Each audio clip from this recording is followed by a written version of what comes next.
lot of people go through life doing things badly. Racing's important to men who do it well. When you're racing, it's life. Anything that happens before or after, it's just waiting. Matt Williams got a brilliant start from the third row of the grid. He's gone, he's hit him, he's straight off at the chase. And a half-second lead. Oh, but it's simmering colour in the background. He has it. Oh, he's round on the last lap. There's a massive, massive accident. Next to the inside, what a move, what a move.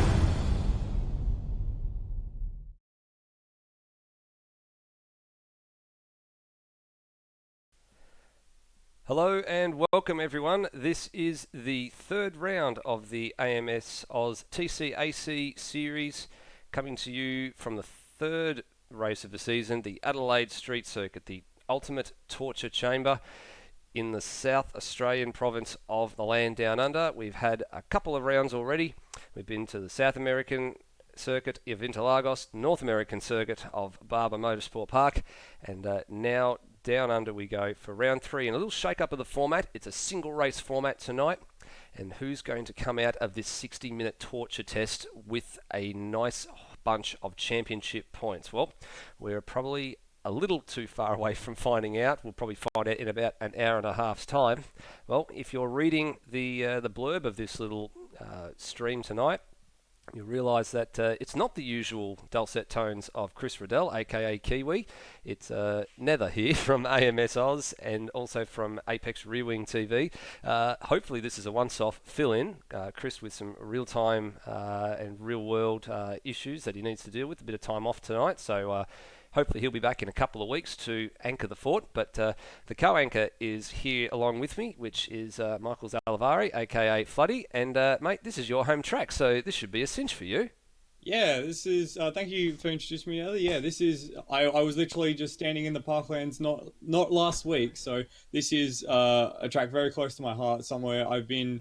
I lived around for my entire life, and a track I've seen a lot of racing at. So yeah, hopefully I do something right tonight. And also for the viewers at home, you've actually done some flag marshalling for the supercars here as well. So you should know this pretty intimately.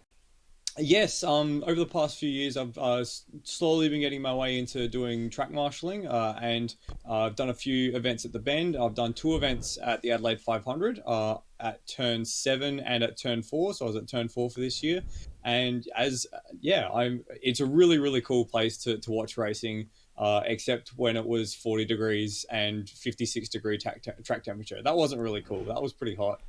Yeah, I can imagine it probably would have been. There have been definitely some hot days and hot races in Adelaide when the what's now the Superloop 500, in the days when it was Clipsal as well. And we actually went through similar conditions at round 1 at the Victorian State Circuit Racing Championships at Sandown at the beginning of March, which was very, very unseasonal. But there was 3 days consecutively that were 35 degrees plus, and yeah, definitely not very fun at all.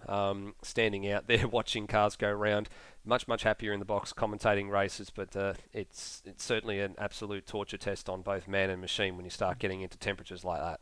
Absolutely right, and we were very, very lucky that across the entire volunteer group for the Superloop 500, we only started having people suffer from heat-related illnesses like halfway through the Saturday. So we got through 2.5 days where everyone was looking out for each other and taking in a lot of water and doing their best to keep cool and to take regular breaks. And yeah, we did very well, but after that long in the sun, it does definitely take a toll. That's the thing. Everyone's got to look out for each other on days like that.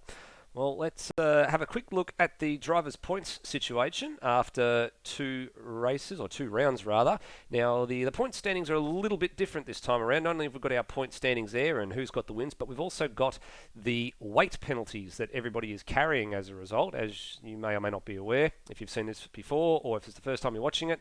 There is what they call an SPA adjustment for drivers depending on where they finish and each race that is run.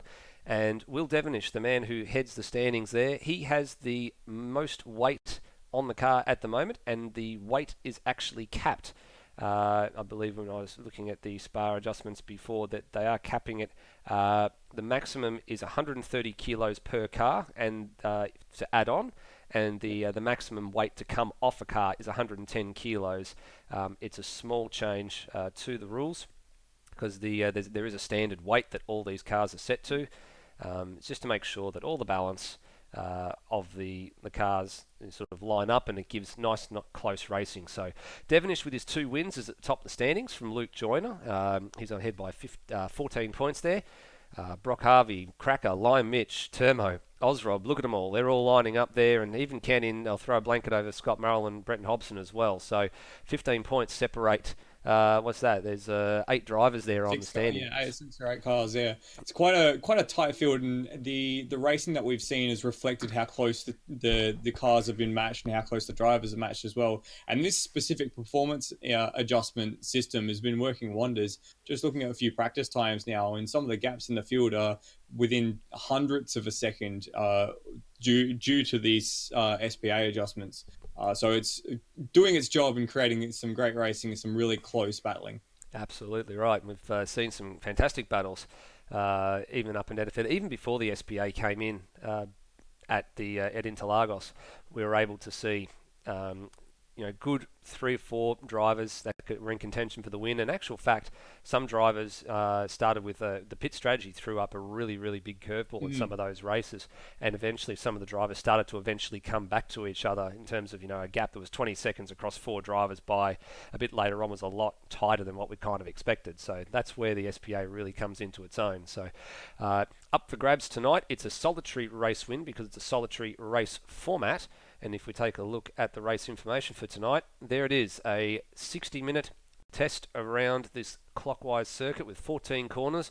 Pretty much the same layout and as the Super 2 race that was here about 2 months ago. And the same things about this circuit. Plenty of spots to pass, but the big ones are turn number 8. Everybody knows about it. And the fact that this is a very high safety car probability circuit, Michael. Yes, exactly right. I threw a few laps down earlier today in one of these cars, and turn 8 is pretty much flat, so it shouldn't be as much of an issue as it is in the Super 2 car, where you definitely have to brake before the entry. But it of course, you don't want to be going too wide through there at all, or if a little tap or a little just tiny bit offline, and you could be in the wall there. But I think the biggest thing that isn't mentioned on this card is the bumps, especially through the S's, turn 4, 5, and 6. The bumps through that section, because it's all public road, especially in the braking area of turn 4, you can get really unsettled there. And we have seen some people already in practice make big mistakes through that section because they're not calibrating for the bumps, so they're not hitting the bumps just right as they go through that section. Yeah, you're talking the staircase. So from the right-hander at turn number 4, the left-hander at 5, and the right-hander is at 6 and 7, going up off of Wakefield Street, East Terrace, Hutt Street. You're right, they're public roads, and from 95% or 99% of the year, in real life, they actually get streetcar use, so they're susceptible to all that sort of stuff. The circuit's never been sort of resurfaced. It's just the parkland section, really, that is the permanent part of this course. Getting back to turn 8, you're right. Still don't want to go through there side by side with somebody, even though these cars are substantially narrower than a V8 supercar is. But at the end of the day, too, it's all about the line. If you want to take it flat, it's all about the line. We've seen plenty of times GT racing we've done here, Super 2 racing, supercar racing we've done here. If your line's got to be absolutely spot on, even if you take just a little bit of the curb that sits next door to the inside fence at turn 8, you're going around and you're going in the wall. Exactly right. And they've made that more narrow over the years to discourage people from taking too much out of it. You have to be very, very precise. And yeah, as you mentioned, if you do get it a little wrong, if you hit that inside curb, or if you step a wheel outside of that tram line on the outside, you are going to end up in the fence. And there is no small accident at turn 8. Oh, absolutely not. And for want of a better word, there's no better passing opportunity than down into turn 9. So if your line your line through turn 8 is spot on, and you're following another car, then you've got a really, really nice slingshot and a slipstream down into what they call the Decaturville Terrace hairpin, which is turn number 9. And then if you can hold all that through all the corresponding right-handers, job done, basically. Yeah, but the next best passing opportunity would be either into the hairpin or into the turn 4 up at Wakefield Street. So there are a few chances to pass, as we've made mention of, but that one at turn 9 is definitely where you want to be. But it's also good that with the the right-handers coming up after that that right-hand hairpin, sorry, the other way around, the left-handers coming up after that right-hand hairpin, you do have the opportunity to stay on the outside and recover. So it does promote some great battling through that parkland section. Oh, you're absolutely right. Well, what we might do at this point in time in proceedings is we might just go over and see if we can catch the tail end of the practice session.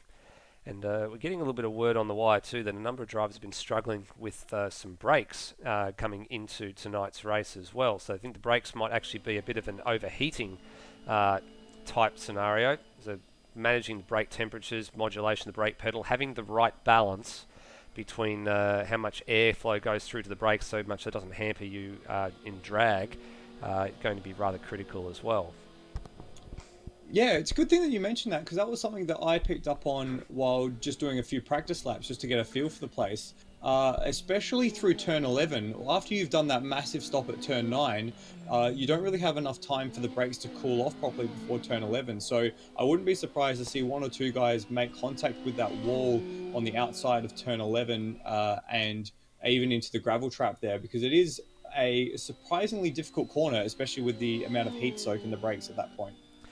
Well, just watching the man who is at the top of the timesheets in this practice session, and even just in the 5 minutes that we've been spending doing the introduction, Brenton Hobson has lowered the benchmark from what was a 23.7, a 1 minute 23.7 to a 1 minute 23 almost, or just short of a, just under a 1 minute 23.1, very close to 123 dead. So he's really moved the goalposts over Brock Harvey, because those two were separated by less than a tenth of a second, probably, as I said, about 5 minutes ago. And then you start working your way down the order, you can see it there that there's quite a number of these guys. We go to Cracker here, for example, just coming up through the staircase now, swinging right at turn 6, and he'll be able to do another right now at turn 7. Everyone behind him, look at the margins, and as Will Devonish comes back into the server now, that really probably illustrates for you now how tightly packed this field is. So from Devonish all the way sort of down to Lee Sanford, you've got a half a second gap there. Lime Mitch not far away as well. He's part of the next gaggle of cars from 8th right through to 10th as people are jumping in and out of the server here. So who have we just lost? Because they're going to have to get back into the server rather quickly. I've actually just lost Luke Joyner because qualifying is about to get underway, and they don't want to be sort of caught out. Now, no, you wouldn't want to be starting from the back here. Even if there is those passing opportunities, the last thing you want to happen is to get involved in someone else's accident, and there's a lot of opportunities for accident here. You are spot on. Turns 1, 2, 3. We've seen accidents at turns 4 before.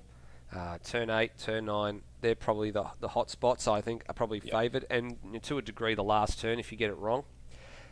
Unfortunately for Joyner, is that he hasn't made it back into the server before qualifying has started. So that means a rear of grid start for him when he gets back in. But we always say this, as is customary, Brenton Hobson is the first man waiting at the pit lane exit. He's followed by Termo, and he's the one that always wants to be out on the track first to lay down the benchmark lap, and here he goes. Now, it is a 5-lap maximum 10-minute session for tonight, so they're only going to get 3 flying laps tops to improve or to set their starting position for this 60-minute race. Yep, and that's something that Brenton Hobson fell afoul of last race at Barber. He, instead of coming into the pits on his 5th lap, completed the lap, and then that automatically disqualified him from the session. So hopefully he doesn't do the same here. That would not be ideal. And as you can note there on the windscreen, you'll see the plus 17, which is the weight penalty that each car is carrying or has a benefit of. And in this case, it's a 17 kilo ballast penalty for Hobbo. There's a nice line, even though it's the opening warm-up lap. That's probably the line you want through turn 8. And Luke Joyner has got back into the server now, so in some cases the server is set to disallow rejoins during the qualifying session, just usually there to prevent anyone coming in from interfering with anyone else's lap time, because the server can lag a little bit. Yep.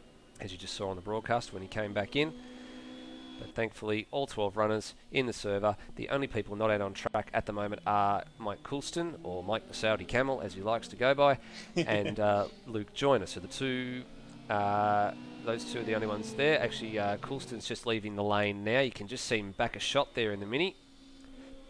But we'll stay with Hobbo as he tackles turn 1, 2 and 3, the centre chicane. Now, and while we're just on board with Hobbo, we're going to make reference to the 3 timing markers over the course of qualifying. So Sector 1 starts at the start-finish line and ends just where Brendan Hobson is right now, heading into turn 6. And a 23.3 beginning for him, so that's not a bad lap time or not a bad sector time to start off with. Not at all. Sector 2 runs from the entry of turn 6 just towards the exit of turn 9, and then turn 9 runs from, Sector 3 runs from the exit of turn 9 back to the start-finish line. Yep, we'll get our second timing reference for Brenton Hobson in just a few seconds. In actual fact, I believe it's actually off the exit of turn 9, so when he comes around the corner here, just past the barriers, just there, 57.4th. in the second sector, so for him it's actually a 34.080 for that sector lap. Ozrod getting out of the way, nicely done. Gives Hobbo the line through this flat out section here, just a little bit of curb. It's fairly easy to pull these cars up for the hairpin, taking a little bit of curb, a lot more difficult in the supercar. Definitely right. It's going to be probably a 23.8, there it is, for Hobson, so a 23.8 to begin with, opening salvo fired. Not too... Termo went quicker through the middle sector, but only just a quarter of a second behind Hobbo on this opening lap. In actual fact, purple sector in Sector 2 goes to Lee Sanford, purple sector in Sector 3 goes to Termo, purple sector in Sector 1 goes to Hobson. So all split across multiple cars at the moment. So the next man we want to be trying to see if we can pick up is Lee Sanford. Here he is. He goes to P3. So he actually lost a hell of a lot of time in that particular lap. Final sector. And Hobbo lowers the benchmark again through Sector 1. He's gone to a 23.2 this time around. Cracker's done a 33.7 in the middle sector, but his Sector 1 is very poor and 24.1, so he's already 9/10 behind despite the purple sector in Sector 2. As times start to come in, Brock Harvey goes to P4, Glenn Miles P5 provisionally, now immediately surpassed by who's that? That guy's just jumped up in there. Cracker just jumped into third place. Yeah, he did just jump into third place. Brian Walsh goes into P6, pushes Miles down to 7th. Lime Mitch now coming in, goes P3, so he's actually a little bit ahead here of where Lee Sanford is, so 3/10 ahead of Sanford, but still 4/10 off the provisional pole time. And Hobson's just gone through to reset the provisional pole time at a 23.3. Wow. So he is half a second quicker than everyone in the first sector. He's finding all that time over the curbs in the centre chicane. Yeah. It is ridiculous how quick he is. Purple in Sector 1 and 3 that time around for the provisional pole sitter. We're just staying with Sanford this time as he comes around the final corner now. Not as much curb as some of the other drivers are taking through that second to last corner. He's gone onto the grass as well, so that's going to hamper his lap time. He tried to get the power down too early and buy a bit of extra insurance there, but he goes up to P4, so that's ahead of Cracker. Found 2 and a bit tenths that particular lap. Where is our current pole sitter? He's just heading through turn 8 now, and super smooth through turn 8. Another purple first sector, 23.214. He's just going to bring up that second sector time now as he comes through turn 9, and he's still green. Yeah, 2/10 to the clear, and that's a purple sector 2 as well, 33.7 the sector 2. Oh, and he's given the wall a rub as well. He did that in just as we cut to him during the back end of the practice session as well, but not at that particular spot. He did it at turn 5, so pushing very, very, very hard, but only a very light rub. But this is his final lap. He's very lucky to get away with that. This is his final lap, and he goes and does a 23.1, so not as quick as he was in the practice session, but that is him done, and he celebrates by clouting the turn 3 barrier. As you do. Yeah, it was very lucky to get away with that contact at turn 11. It was exactly what I said. It looked like he just had brake fade, which gives you understeer, and when you got understeer in a 90-degree corner, you're going to struggle to pull it up, and yeah, he just made contact with that outside wall. Brock Harvey's currently done as well. Looks like Termo's finished as well. Lime Mitch is on his last flying lap, and he's already a 1 second behind Hobson as well. So 3 cars still yet to set a lap. Will Devonish, Ozrob, and Luke Joyner. It doesn't look like Luke Joyner is actually going to make it out of this during this session. Ozrob is just starting his first flying lap now. He must have had a curb strike going through the centre chicane, and he makes contact with the wall in the centre chicane. Yeah, he as has. well. He's made a bit of a right hash of that there as well. I got a funny feeling you're right. He's probably had an issue somewhere along the line, and because he's got 4 out of 5 laps on the board at the moment. Let's just grab a replay of this. Let's see how out of shape he got over the centre chicane and the curbs here.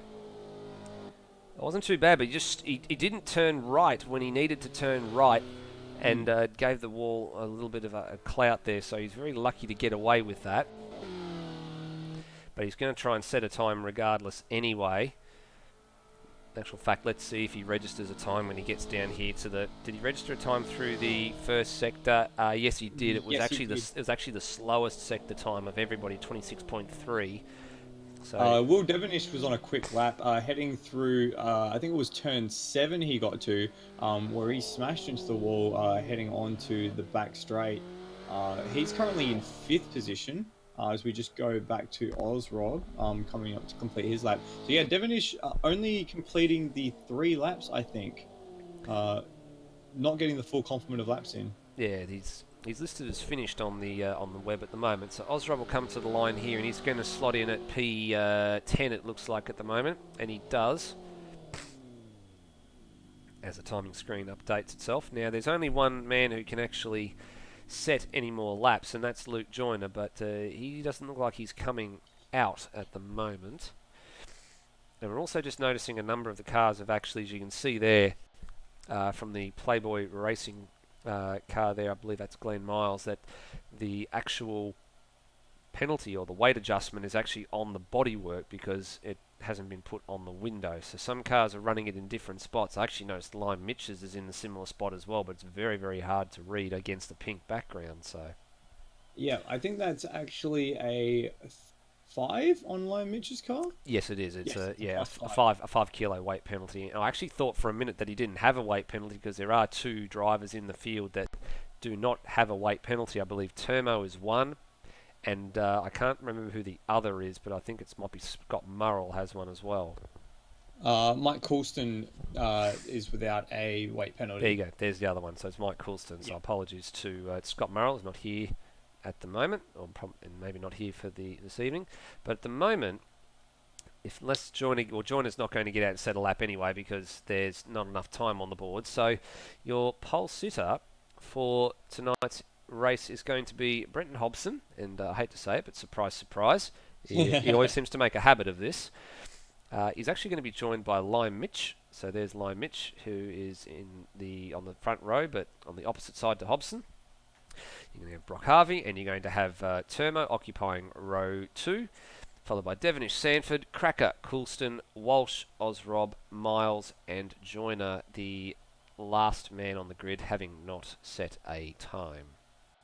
Just want to point out very quickly that despite the big gap at the head of the field, the 7 tenths that we got between Hobson and Lime Mitch, the next 5 cars, no, 6 cars are within half a second.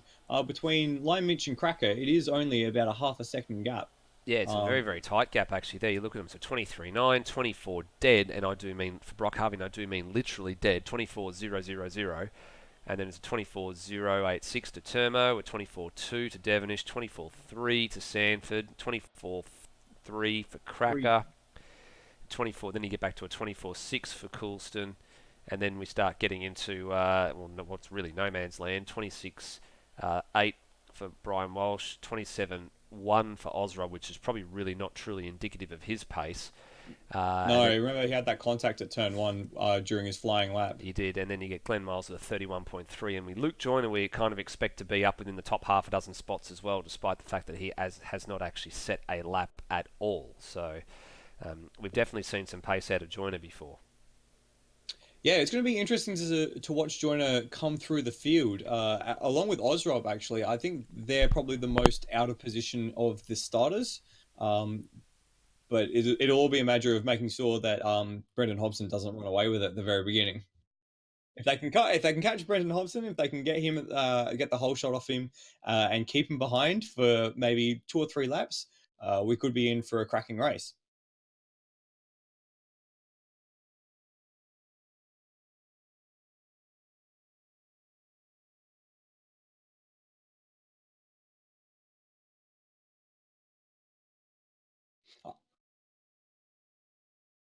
Are we expecting 1 pit stop or 2 pit stops throughout this race? There should be a single compulsory pit stop, but I'm not sure if the correct strategy will be to take 2.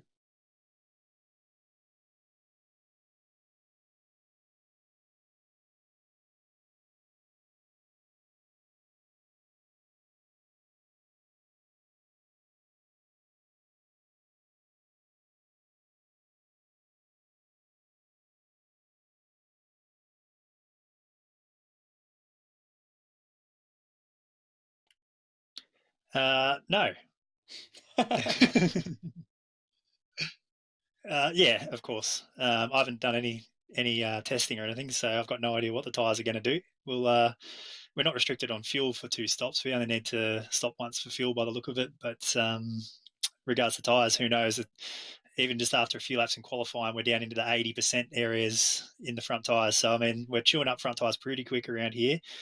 And I'm not sure how many laps it's going to be. I'm thinking it's going to be like 40, low 40s across an hour. So, I mean, to do 20 plus laps on a tyre might be a bit challenging, but I don't know. We'll see what happens. We'll just take it as it comes. And if we need to, we'll stop twice and probably get it wrong. Or if the tyres are hold on all right, we'll stop once and go from there.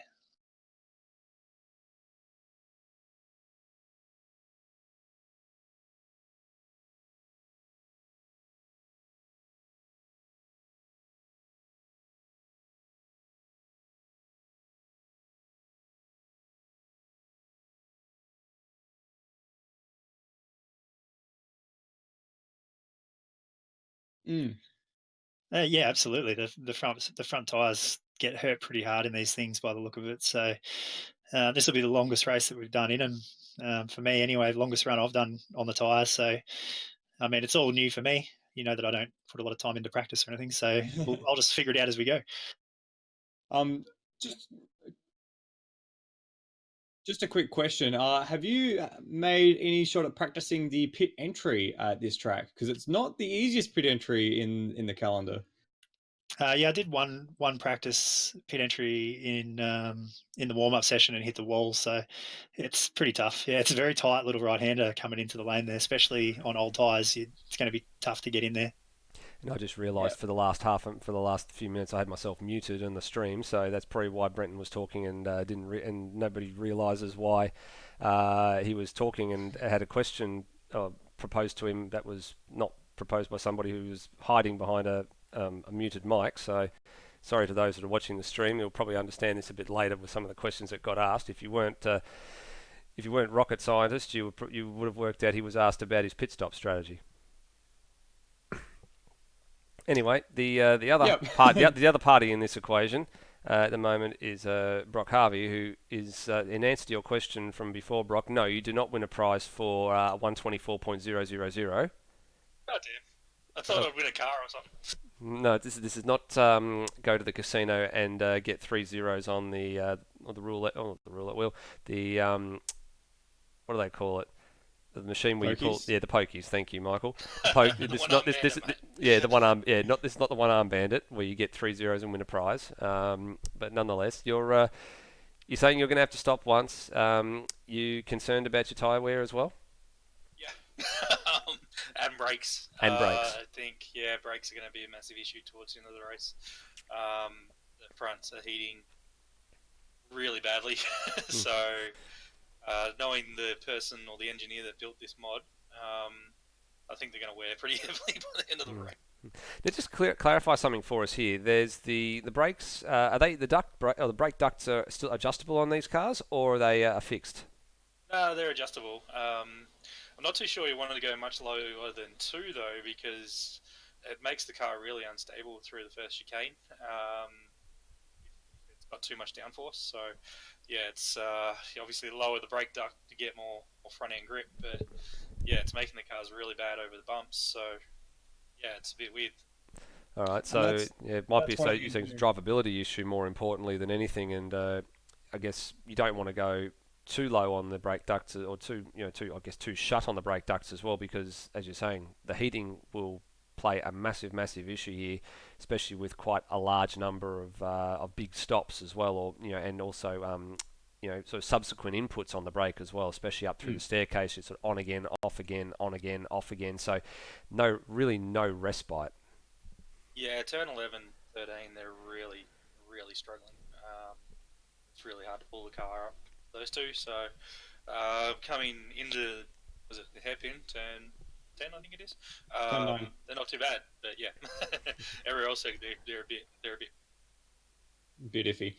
Yeah, and that's one of the things about this circuit. It was the first of the real sort of street hybrid circuits where you've got this purpose-built section in the parklands, which is the last sector and the first sector, and then the rest of the track is all through the streets of the city. So getting that balance between what you would do on a street circuit and that drivability, making sure it's comfortable to drive and comfortable over the bumps versus fast and capable in the actual built area, is probably one of the hardest challenges of this track, besides everything else. Yeah, for sure. I think for us in the Mini, we're really struggling with the bumps here. I'm not too sure how the other guys are going, but we've pretty much just had to flatten the rear tyres and hope that they last, essentially. Well, fingers crossed that they do last, because you've got an hour of racing ahead of you. Yeah, that's it. Well, good luck, gentlemen, and off you go to get your last few minutes of practice in before the session starts for real. We're going to use this time to take a couple of minutes away and just get ourselves prepared for 1 hour of, we can say it, torture that lies ahead for these guys. Don't go anywhere.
And welcome back to the Adelaide Street Circuit for the round 3 of the AMS TCAC Championship.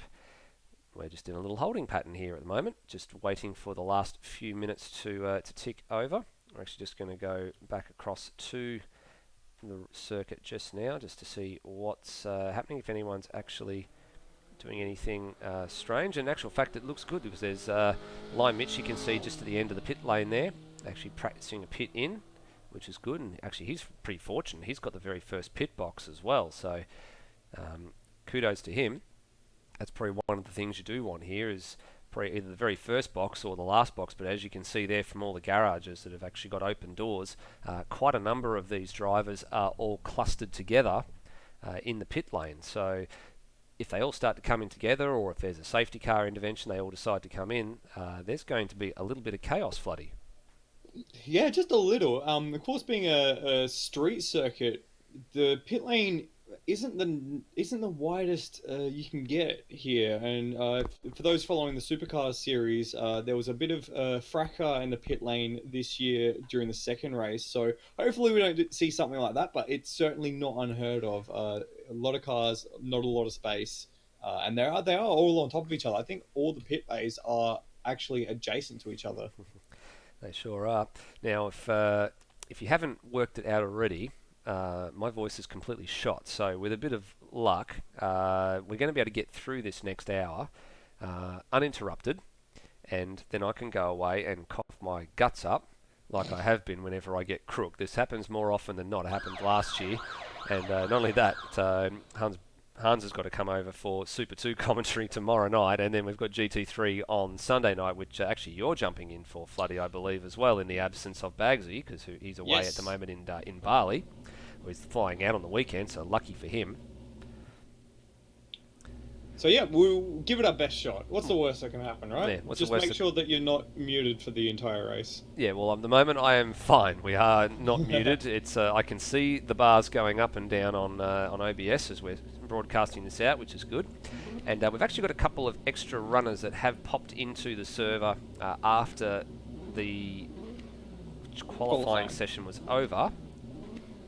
And that just alters the back of the grid slightly. So we've got River Whispers is in here, so too's Cam Rutledge. And because Luke Joyner didn't set a time, it's worked out that it's putting him 13th. So when this formation lap gets underway, you'll get to see the cars that they are running. So that should be happening in just a few seconds. All cars are on the grid. And Floody, let's run through the order. Yeah, so pole position was Brendan Hobson with that cracking 1:23.1 right at the end of the session. Second position is Lime Mitch in the Pink Puma, or yeah, we're calling it the Pink Puma, or the Pink Panther, or just it's the pink one. Third position is Brock Harvey in the MHRT Brock Racing. Yes, we can see you, Brock. Fourth position is Termo in the beautifully presented Irwin Racing Lancer. Fifth place is Will Devonish in the Willop Racing Mini. Lee Sanford is in sixth place in the Coopers and Click Studios Racing Puma. Cracker brings up seventh place in the Cracker Fat Racing car. Eighth is Mike Coulston, or Mike the Saudi Camel, in the MHRT MC Racing car, the green Mini, not the pink one. Brian Walsh is in ninth in the Playboy Walsh car. 10th is Ozrob after struggling in qualifying. He's in the Volkswagen JP Sims shed car. 11th is Glenn Miles, but it looks like he's made his way to the garage. I wonder what's going on with that one. I'm wondering if that's a disconnection already. Hopefully not.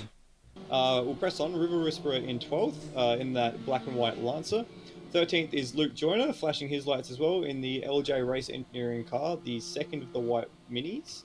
And Cam Rutledge bringing up the rear of the field in the CRE Racing blue and grey Mitsubishi Lancer. It's a new car, that one, for this particular round, in the Cam Rutledge car. I'm with you here. I'm wondering what's happened to Glenn Miles. Actually, it looks like he might be out in the lane at the moment. We're just going to cycle through, and yeah, he's gone to the lane now. Also, River Whisper's gone to the lane as well, so maybe he's starting from the back as well. He's starting from the pit lane, rather. He pulled up on the exit of turn 9 in the curbed area and didn't seem very happy with things. So I'm not sure what's going on. And he actually has disconnected at this right before the start of the race, which is a real shame. Yeah, definitely. So we now await starters' orders. Probably not just a few seconds away here. Who's going to get the best launch? Revs are rising, and away we go. And a much, much better launch from the man who was on the second position there, which was Lime Mitch. He got the jump on Hobson, and we spoke about that at the very, very beginning, just before this race. If someone could get the launch on Hobson, they had the potential to control this race, and Lime Mitch has done a superb job and really got it launched really, really well. Having a little bit of a look on the inside of Brock Harvey back there was Termo. He didn't have enough of an opportunity to get alongside there, but mostly as they were. In actual fact, Lee Sanford's jumped up ahead into what is now 5th place. And Mike Coulston down to 6th, and Ozrob's already moved up to 7th. Yeah, further down the field, there was a lot of biff and barge between Devonish and Osrob as they both tried to go side by side through the S's with Cracker and Luke Joyner right behind them. They did make a little bit of side-to-side contact, but it looks like they've all managed to escape unharmed as the field flies through turn 8 on this opening lap. Yeah, that angry battle pack is really tight, and it took a very late decision from Luke Joyner there to fall into line behind Cracker to actually go single line through turn 8 as well. And actual fact is Cracker's overcommitted himself there to turn 9, and that will allow Joyner hopefully to buy in on the outside, which he's trying, but he's just not committal enough, and now decides to have a look down the inside. Yeah, Cracker took a shallow entry while trying to defend, and it meant that he was compromised on exit. Joyner's on the outside through turn 13. He's on the outside through the hairpin as well. He can hold it around the outside. It looks like he's got the legs as Cracker has to take another narrow line, and Joyner gets that move done. Yeah, better drive out of the final turn as well by taking that wider line and managing to get on the power a little bit early as they gave each other some space. And despite the weight penalty Joyner's carrying, which is about towards 20 odd kilos there, looking at the screen, in actual fact it's 21, and the lighter weight for Cracker behind, Joyner manages to get the job done. Just heading back to the head of the field, the top two cars have absolutely checked out, and there's been a change of position between Brock Harvey and Termo for third. Brock Harvey made a great move up the inside into turn 4, just gave Termo no room on the inside line there, and marshaled the racing line and made that move stick. You're right, the top two really have checked out here, and I wouldn't be surprised if Hobson's going to look down the inside here at turn number at 9, and indeed he does, and that's an easy pass, pulls it up under brakes, but on the inside, Lime Mitch says I'm not done yet. Can he hang with him around the outside here? And this is what you spoke about earlier, Floody. Great side-by-side racing, but in the end Hobson prevails when they get through 12. He's still got Lomich has still got a chance here. If he gets the set up through this corner, he could have a dive, but Hobson does cover just the inside line very well. A little bit of a front right lock up there but from Hobson. Could compromise his exit, and Lomich looks like he might have a bit of a run, but Hobson's got it covered as they start lap 3 of this race. Yeah, they're going to have to just work together, I think, now to pull away and not give any hope to the guys behind, but that may very well come back to haunt them. Should the pit strategy play out in a certain fashion. We spoke to Brenton Hobson just before the race. He's aware that tyre's a bit of an issue, and there's another change for a third place here now with Termo going back down the inside of Brock Harvey. We just caught it in the background, and Stanford's trying to buy into this too. Harvey down the inside again. He's still got the inside line as he comes onto the back straight. Is he going to be able to hold it? Termo has the upper hand though, does make that move, and now they're side by side, Stanford and Harvey down the chute towards turn 8, and Harvey's lost 2 positions there in the space of 3 corners, and there's even more going on in the background. Devonish is trying to get up the inside on turn They've come together. They've come together. Coulston and Devonish have come together. I could see that unfolding. That was not going to end well. And you're right, Sanford managed to get past 2, but that was just about suicide from those two. Going side by side through turn number 8. We'll pick this up on the replay because this was nasty. Devonish wanted the inside, and there's a committal point where you have to decide to back out of it, and they did effectively go very close to side by side. Devonish really needed to pull out of that move. Yeah, and it looks like he's come off second best there, so it's a little bit of madness from both of them, but it looks like both are continuing. So as far as effects on this race, at least they're still both running. But you don't want to go side by side through turn 8. It's something we said from the very beginning.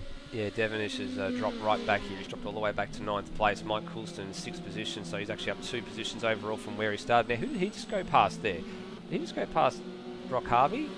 No, he's gone past Joyner. So Joyner's obviously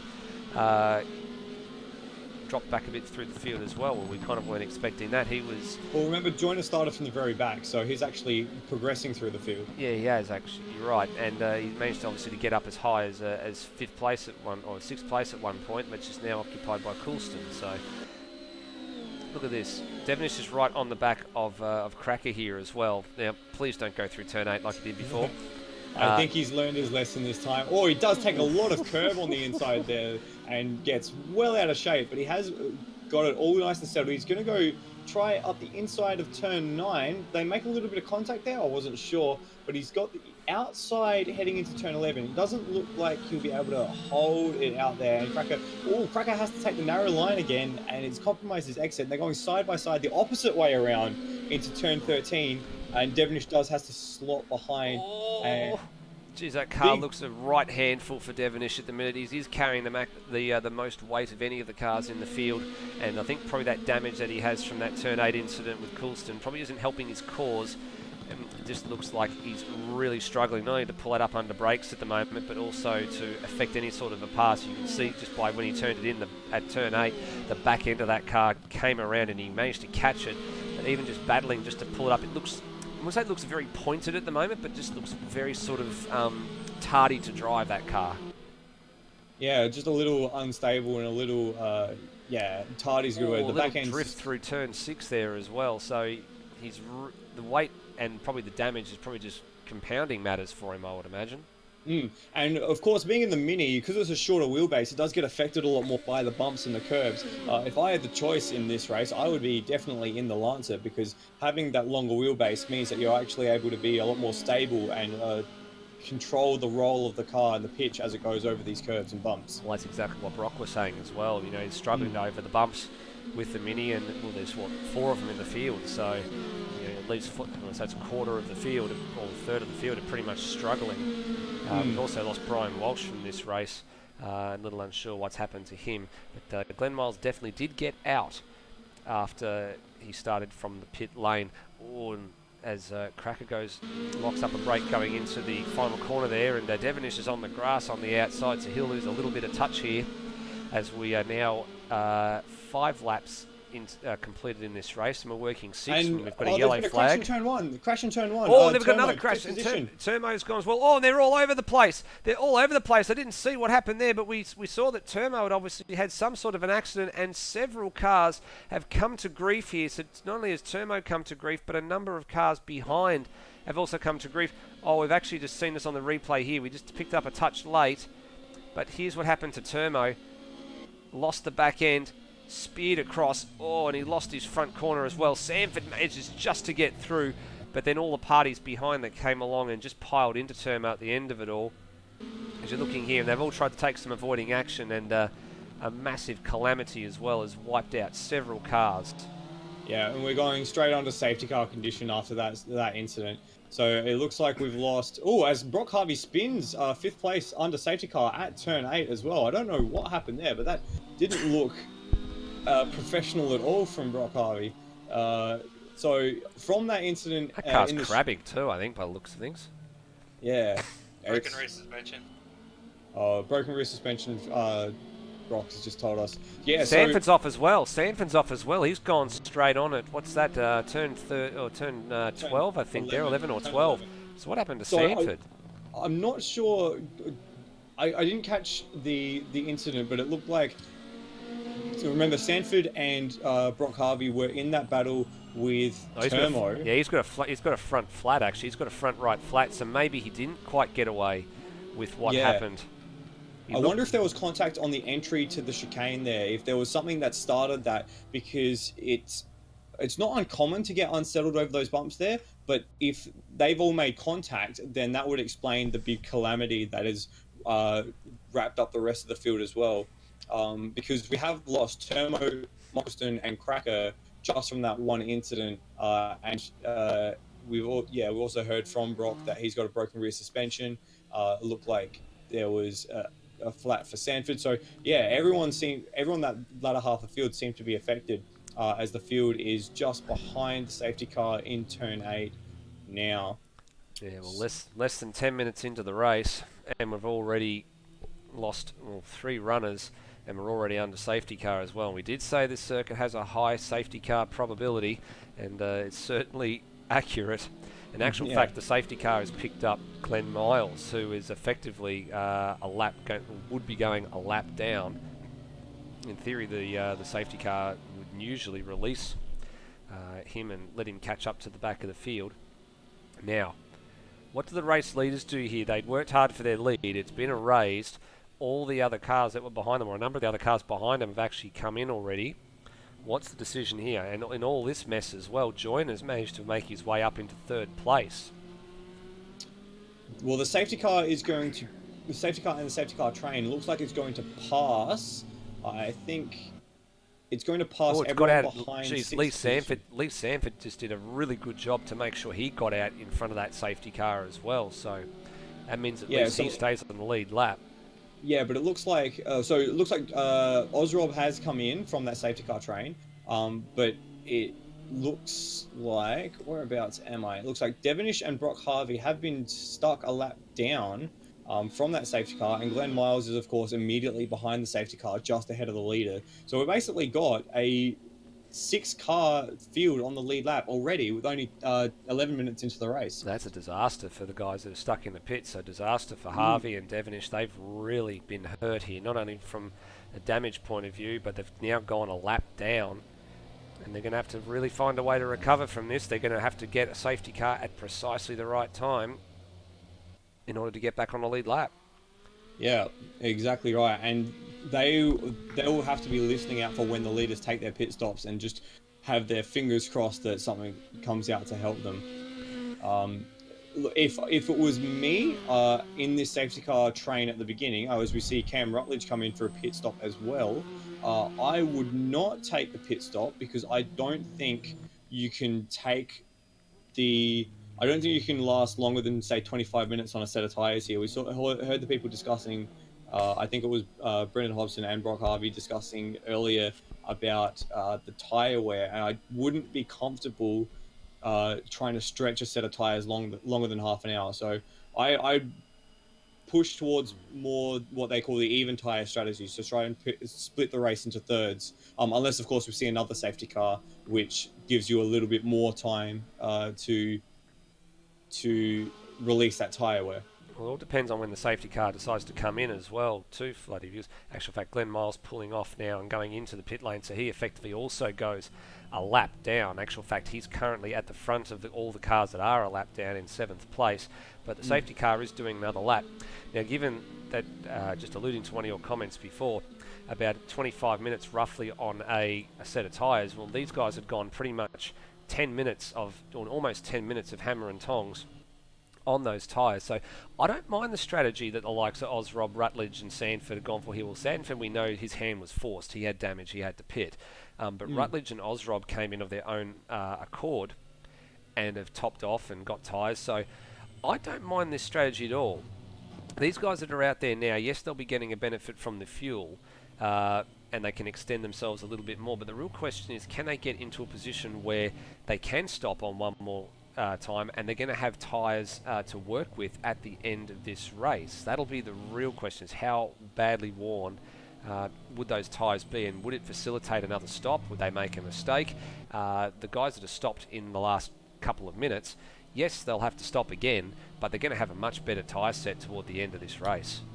Yeah, that's a great call, actually. And not only that, they've got a great set of tyres now. So if they're able to use that set of tyres now and pounce on the likes of Joyner and Lime Mitch and Hobson, who are, as you said, have already taken a bit out of their tyres, that could see them with a track position advantage, which they can then translate into managing this set of tyres for the end of the race, because everyone's got to stop again at least once, regardless. Now those guys, Rutledge and Sanford, are actually just coming up to turn 8 now, so they're not far off the back of this train. In actual fact, if a safety car comes in this lap, they'll catch the back of the train at speed. So they'll have warm tyres, they'll have a head of speed, and they could really, scythe through. Especially the lap cars that are in behind there in. Who's that? That's Devonish that's back there as well. He's the only lap car that's in the train here. But if the safety car goes another lap, then they'll still have warm tyres, but they will die pretty quickly. In actual fact, the safety car is going one more lap, so we might still have.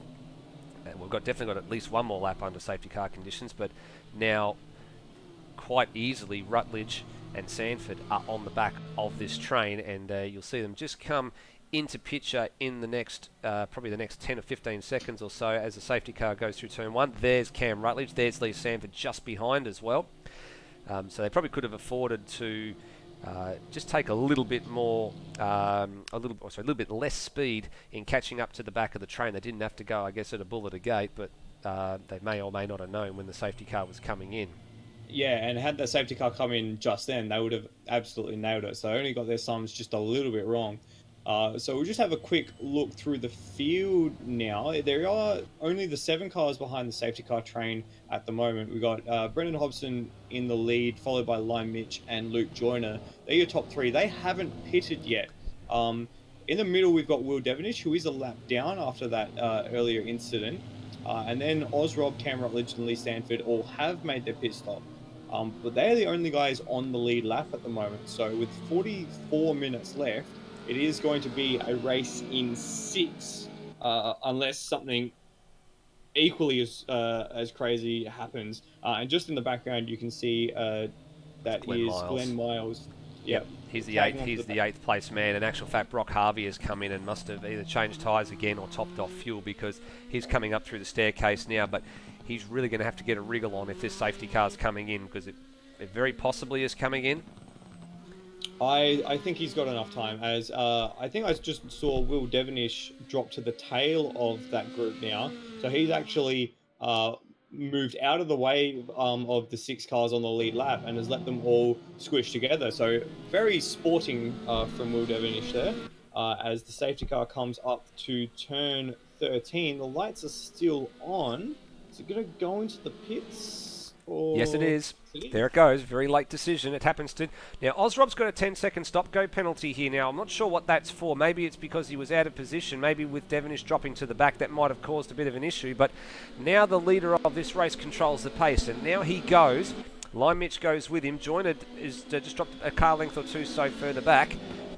Now, cold tyres on this restart. Oh, Lime Mitch got a bit squirrely over the bumps there as well. And now he's lost a bit of car length to Brenton Hobson as they storm now down through turn 4. Now, Ozrob with that penalty over his head. It's got Lee Sanford for company. He's really quickly disposed of Cam Rutledge as well. So I'm not sure what happened to Rutledge at the start there. Yeah, Rutledge has lost quite a bit of time. He's actually dropped even behind Devonish. So, yeah, it's a very weird one. And I don't know what's going on with Ozrob, but a 10-second stop-and-go penalty, it's going to cripple the rest of his race. That could even...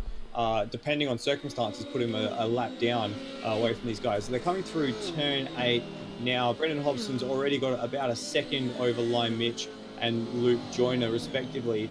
And yeah, Rutledge has dropped quite a ways off the back. So I don't know what happened to Rutledge, but he's lost a fair amount of time, as I think Joyner there took a massive dive down the inside and almost had it come off for him. Yeah, well, you're right. The stop-go penalty will ruin Ozrob's race, but I think he's got to get this over and done with. He's got to get it over and done with now. It's not so bad in terms of the pit lane transit time here at Adelaide. But he's gone around... But it's not the best either. No, it's not the best either. I mean, the pit lane speed limit, I believe, is 40 k's an hour. So you're going to lose sort of 25, 28 seconds through the lane. And Cam Rutledge has also got a stop-and-go penalty that he's taking now. Well, he's serving it. Yeah, he's serving it now. Now, I've got a funny feeling I know what may have happened here by potentially with Devonish's nice sporting gesture of moving to the back of the pack.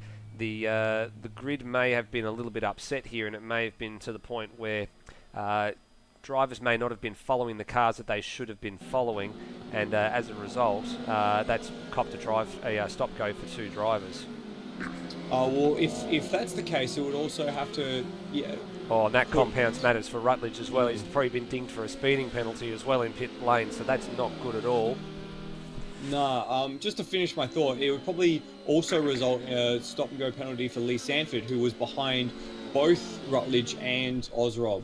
So, curiously, he doesn't have one over his name. What a peculiar set of circumstances we've found ourselves in. Yeah, we're going to have a bit of... I think we might have to have a bit of a look at this after the race is over. There'll be something in the logs that will tell us precisely who was docked and for what reason they were docked. There was a nice little exchange there between Ozrob and Lee Sanford. Sanford was up the inside at turn 7, and Ozrob was back down the inside at turn 9 with a good slipstream pass. Ozrob still hasn't served this penalty yet, so he has to get this penalty served this particular lap, otherwise he'll be disqualified, as traditionally the means. If you don't serve your penalty within 3 laps of being issued with it, then you are done and dusted. I think he's just in denial. I would be. I wouldn't blame him.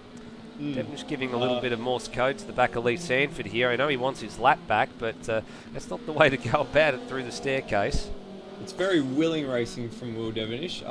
If he wanted to keep his position, he should have, he wanted to get that lap back, he should have stayed where he was instead of dropping to the back. I don't know, we might have heard that there might have been something in the race chat where they were talking privately that we can't hear, but yeah, it seems a bit odd at this stage of the race to be pushing and shoving so much. Yep. Sanford looking at a passing manoeuvre here down at turn 9 on Ozrob, but is not... actually, he was probably close enough to make that move there, but decided to pull out of it.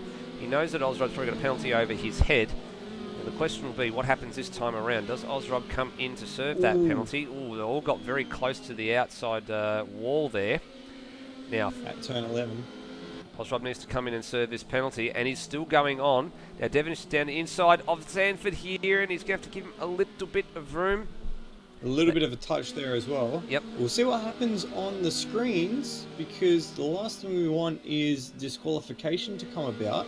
Ozrob does set his personal best lap that lap, by the way, 24.9. Still well away from the fastest lap of the race, which is held, unsurprisingly, by Brendan Hobson at 23.4.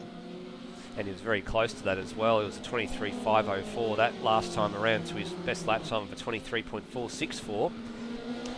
Yeah, I'm not sure what's going on with Ozrob there. We might just leave that for a little bit and we'll go through the field. Now, Joyner's dropped right off the back. In actual fact, the leaders... There's been another accident. Brock Harvey's crashed in 8th position. Oh, he has too. And he's... turn 3, and yeah, he's DNF'd from the race. He's torn the front off that car as well. We've only tore the sway bar. Oh, that's a huge impact for Brock Harvey. Bonnet gone, bumper gone, and something else went when he hit the outside wall as well. So... that is good night nurse for the MHRT Mini. And now we are down to just 2 minis in the field. Seems being in the Mini is a bit of a curse at this stage. Well, I think you're probably right. Just a mini problem. And that was bad. It was a bit bad. That was horrible. While we were checking that out, Lee Sanford's actually made a pass on Ozrob for 4th position. He has. So now the order reads Lee Sanford and then Ozrob in 5th, and that also coincides with Lee Sanford setting. Oh, there's been a touch. Oh, there's contact. Contact between Devonish and Ozrob. Oh, somehow they've managed to get out of that, but that was wild. That is a little stupid. If I'm going to be totally honest, there's no need for the lapped car to get involved in the race on the lead lap like that. To make contact with the car a lap ahead. His roof cam. Oh yeah, actually, I wouldn't put that entirely on Devonish there, because that was the move was on, but he had a lot more pace. He carried the speed through the chicane, had the right line through the chicane. Ozrob actually got well out of shape through that chicane as well and had to back out of it to regain control. And really, Devonish didn't have any real alternative. If he had decided to go left or right, he was in the fence. Okay, yeah, I'll give him that one.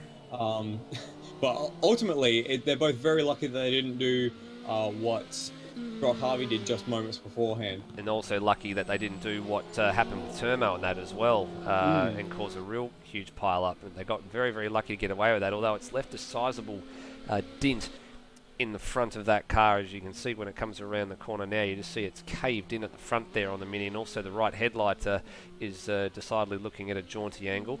Well, we don't want to see... Ozrob has come into the pits. All right, well, we don't want to see this again with Glenn Miles. He's in the 272. He's recorded his first drive-through penalty. In actual fact, I think he's just on track here ahead of Devonish, and yes, he is. So he's probably been penalised for going over the curbs at turn 1 and 2 and 3. Or Will's given him a bit of a serve as well at turn turn 4. Yep.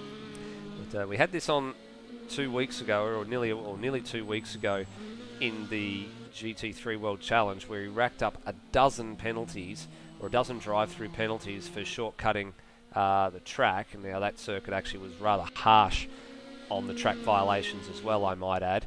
But he still kept going, and he still finished the race and picked up points. In actual fact, he's 7th in the race standings, or the driver's standings, with 3 rounds to go as well, purely and simply by finishing races. So He's To actually be fair, I think 12 drive-through penalties is actually a bit of an achievement. Well, he seemed to think it was an achievement, and we said to him after the race, he said, "Do I get a prize for that?" And I said, "Well, you don't get a prize for having more of something that is, Bad. that is bad. When everybody else has zeros and you have 12 of something that's bad, you don't get a prize. Just like Brock doesn't get a prize for triple zeros." And he's going to get a 0 from this race as well. Make that 4 zeros. Yeah, you're absolutely right. So they say bad things happen in threes, but in his case, 3 zeros has meant a big fat 0 in terms of points. Well, Brenton Hobson has extended his lead out to 5.2 seconds at the last second timing split, and as Glenn Miles racks up number 2. Another All right, so we're going to start keeping count, I think, here. I'm sorry to do this, but we're going to do it anyway. So that's 2. I've just written it in pen down on my notepad that's in front of the keyboard. So smooth sailing at the moment for the Synergy Sim Racing driver. The question will be, how far can he take these tyres to the pit stop? Because he's starting to get to the halfway point here, which is about the time for all of this. Yeah, I would still hesitate to reckon they can get to get to the end on one stop, especially with Sanford, who's right behind Joyner at the moment. He's looking very racy on those slightly newer tyres. I don't think you can get to the end comfortably on one stop. If there is another safety car intervention, though, the one-stop strategy might play into the hands of the likes of Brenton Hobson and Liam Mitch and Luke Joyner, who have also managed to keep their noses very clean, unlike those who were a bit further down, including Ozrob and Rutledge. At the moment, though, Sanford does look like the paciest one on track, and if the cards fall his way, because he of course still has one stop to make. If the cards fall his way, he could find his way onto the podium here. Yeah, you're absolutely right. We might be joined by Brock Harvey in just a little bit when he finishes commiserating the demise of his Mini. Cam Rutledge just ahead of Brenton Hobson here, who's about to go a lap down. Now, the reason he's about to go a lap down is because he ended up with that stop-go penalty that he had to serve, which has put him right back into the clutches of Hobson here as well. So driving through the lane plus a 10-second penalty, there goes 40 seconds, wallop. Exactly right. And interesting that we haven't seen any repercussions for Rob not taking that penalty. So it's a bit of an odd one. Hopefully we get some light on that later on in the race. Yeah, I think Brock may shed some light on that when he arrives too. Maybe the penalties have been slightly deactivated just to allow for penalties maybe to be addressed after the race is over, but we might get that confirmed. Also, apologies to those if you are watching the stream and you did see a little brief dropout. I just did notice that there was a little pop-up that came up on my toolbar that said OBS stream was reconnecting, and then it reconnected. So hopefully we haven't lost anything out of that, and if it did, apologies, certainly not intentional, just a little bit something unusual. I'm going to interrupt you, apologising for everything, and redirect you to 3rd and 4th on the racetrack. Joyner has been forced very wide on the exit of 7, coming down towards turn 8, because Sanford was on his tail the entire way through the staircase. I would not be at all surprised to see Sanford make a move, maybe not at turn 9 now, because he doesn't seem to have the legs on the car at the moment, but maybe into the hairpin at the end of the race. He's gone very deep there, Lee Sanford. He closed in at a vast rate of knots. Now, he was quite some distance behind Joyner as well. The top 4 cars had strung out, so Joyner's made a mistake somewhere. We'll get a read on what Joyner's lap time was this time around, but that gap has really shrunk in a matter of, I won't say minutes, but in a matter of a lap. It's really come down an awful lot. It hasn't been quite that drastic. Joyner's lap times have been consistently about 0.8 of a second slower than Sanford. Just remembering, of course, Sanford did take those newer tyres, and I think we've got Hobson in the pits. Yeah, I think you're right. Hobson definitely is in the pits, and I'm just looking to see what the time was for Joyner that time around, and Joyner's had an issue. Massive issue for Joyner. In actual fact, he didn't register a time that time around, so I think he probably shortcut the track. Didn't get the time that he wanted. Well, let's just pick this up again on the replay, because this is big for Luke Joyner. He was second in the standings. he hit the curb in the middle of the centre chicane, and that just sent him absolutely wallop. sideways. And I reckon he caught a little bit of Lee Sanford there as well. We might just rewind it and see if we can pick it up. Yeah, indeed he did. Have a look at that. He just caught the bodywork of Sanford. Now the question for Sanford is, has he got any damage as a result of this? So we did say this was going to be a 60-minute torture test, and we're under full course caution again. And that This has worked out brilliantly beautifully for Brendan Hobson. Yeah, I was going to say. Well, hang on. Has Hobson... I was going to say, has he got damage? Yeah, he's got damage. What's he done to himself? He is smoking, and smoking something shocking. Has he run into a wall or something somewhere? Yeah, he has. He might have run into the exit of turn 3 as well. What's going on there? We're just going to rewind this and see if we can pick it up, because the camera angles aren't too flash here. Yeah, What's he done? Yeah, he has. Exactly the same thing that Joyner did. Exactly the same thing. Gotten two and a half wheels over the middle of the centre chicane, and it sent him first one way, then the other, and then into both walls. And on top of that, Wow. out of the pit exit as well. Well, that contact appears substantially lighter than what he had originally, but he's still going to have to come back into the lane. Wowee. So that is big news, and it actually puts Lee Sanford in control of this race. Hobson's going to have to come back in. If I was Sanford, I'd be in right now. Where is he? He's gone through.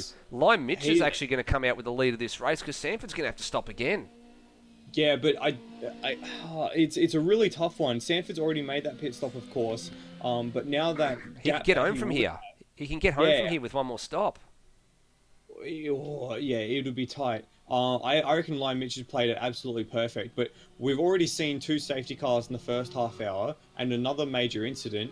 It wouldn't surprise me if there would be another one later on the race. Yeah. And Devenish just went through on the safety car, so I think he's getting his lap back. So he's been given the lucky dog, and he's got his lap back.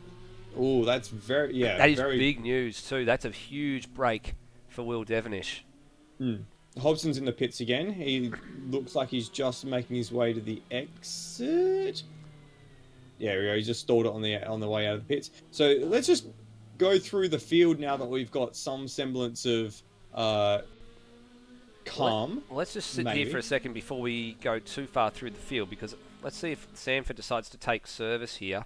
And no, he thought about it, and he didn't.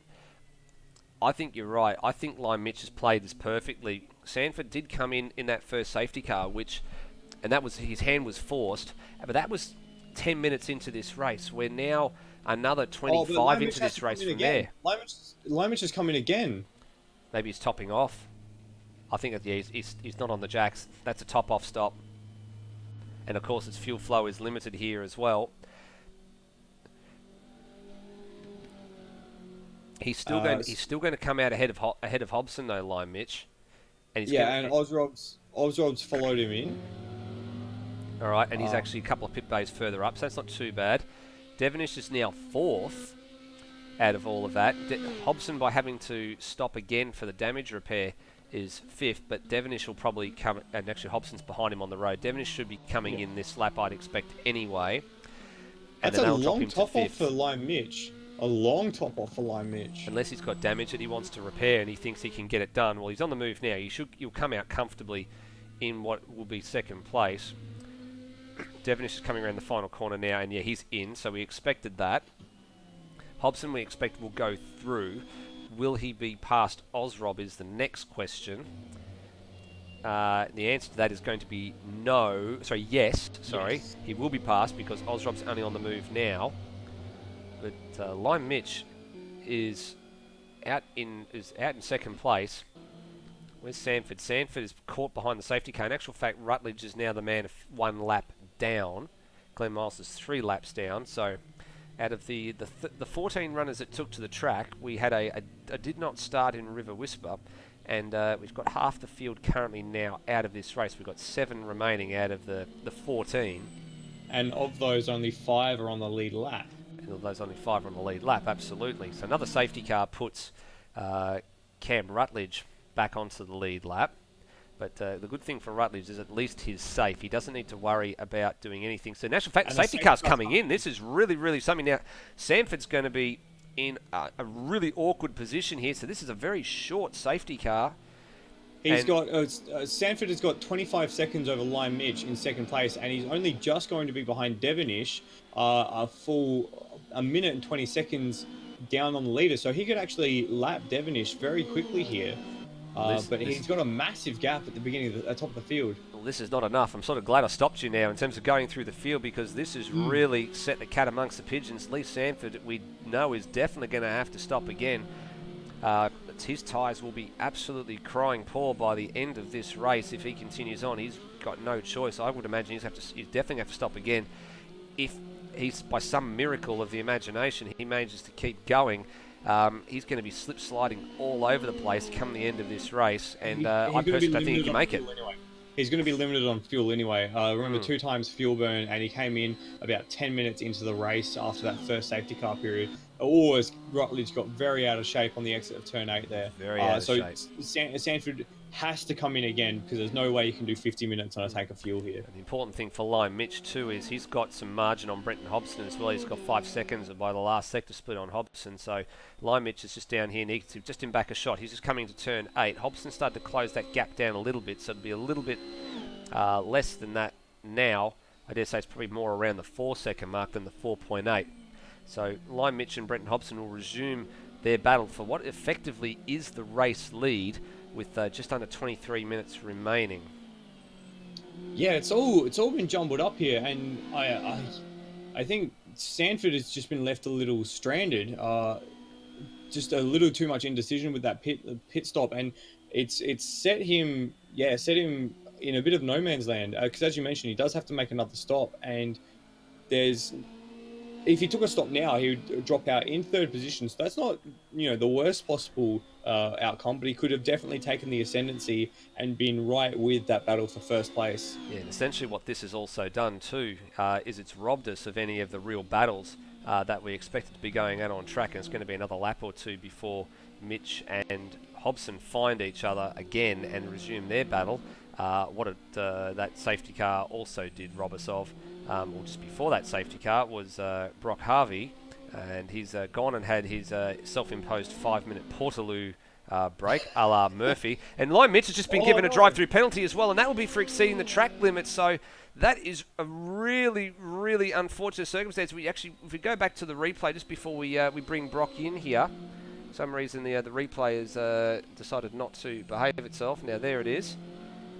And we'll see where it is here. And I think it's just off this exit of turn 7 here. I think he just decided to take a bit too much speed. Yeah, he went right out to the wall, and that's a big no-no. He's carried way too much there. So a penalty popped up as soon as he did that. So, wow. The penalty giveth, and now the penalty taketh away.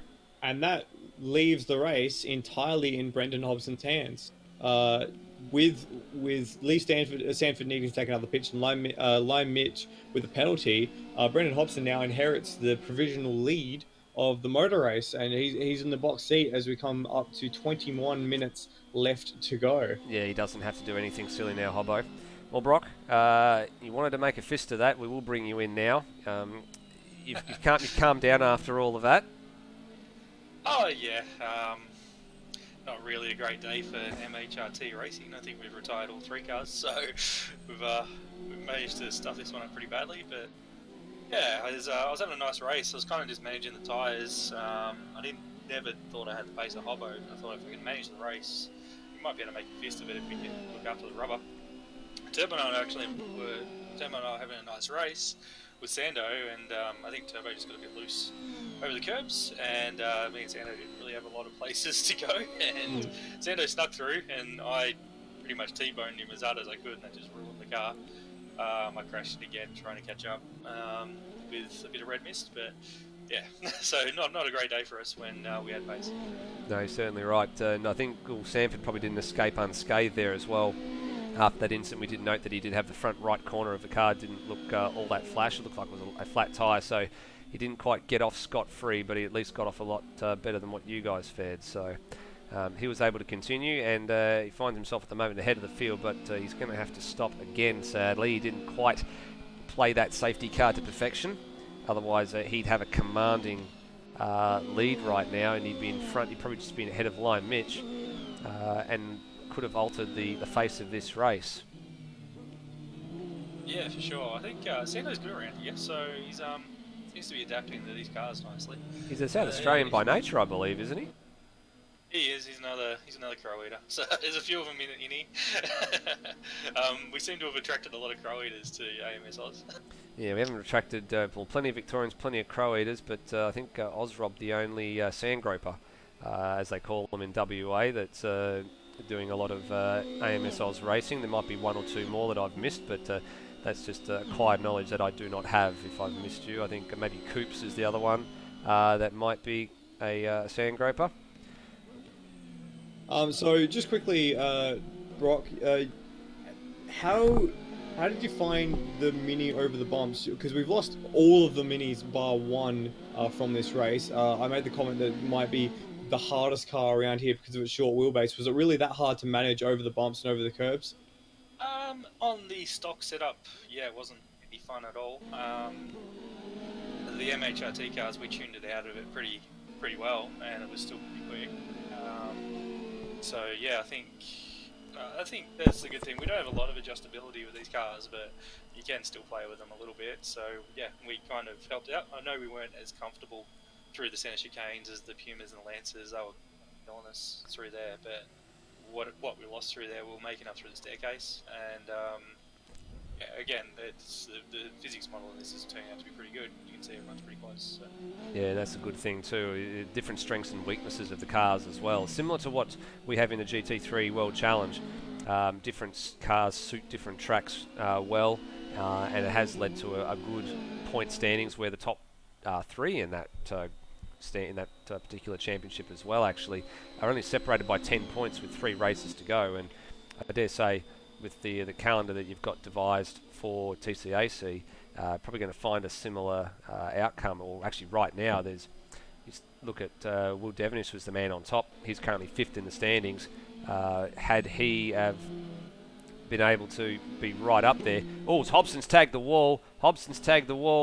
Has he got any damage? I don't think he has. He's just giving it a bit of a shake to make sure it's all good. But yeah, just back to the point. Joyner, had he have not had his little indiscretion and retired from this race, he was potentially on offer for a very, very big chunk of points and probably would have gone very close to wrestling the lead away from Devenish in the title race. Yeah, for sure. Joyner's doing a mega job for us. He's probably the number one driver. He's your shining light at the moment. He is. It's good that I think if Hobbo has a strong result here, he's going to carry more weight again. I think we're seeing the weight is probably starting to hurt Devenish. He's the heaviest car out there by a mile at the moment. Yeah, he is. He's 46 kilos, and the next guys are in the 20s. But Hobson's only got 17 by virtue of the fact he's only had 1 race win, and he's only competed in 2 races as well. Which that's the other part of this bit as well. He hasn't done the full calendar just yet. Missed round 1, so therefore missed the first 2 races. So he's only carrying the weight from his second race, and which is only 17 kilos. So I think he actually didn't finish the second race. He won the first race at Barber, and then DNF the second race after going off at turn 1. Yeah, that's a very tricky turn 1 at Barber as well. Mm. The good thing is he didn't get the points from race 1 either. But I know we're pretty happy with come up with the skill-based performance adjustment, and I think it's something that we can carry forward moving forward. So it should be good. Keeps you guys interested. Well, what we're speaking of moving forward, you're going to have to give us a bit of a rundown on the next season, because that testing for that's already or development for that rather is already underway. Yeah, the MHRT team. So Matt Harvey Repair and Turing, for people who don't know what that means.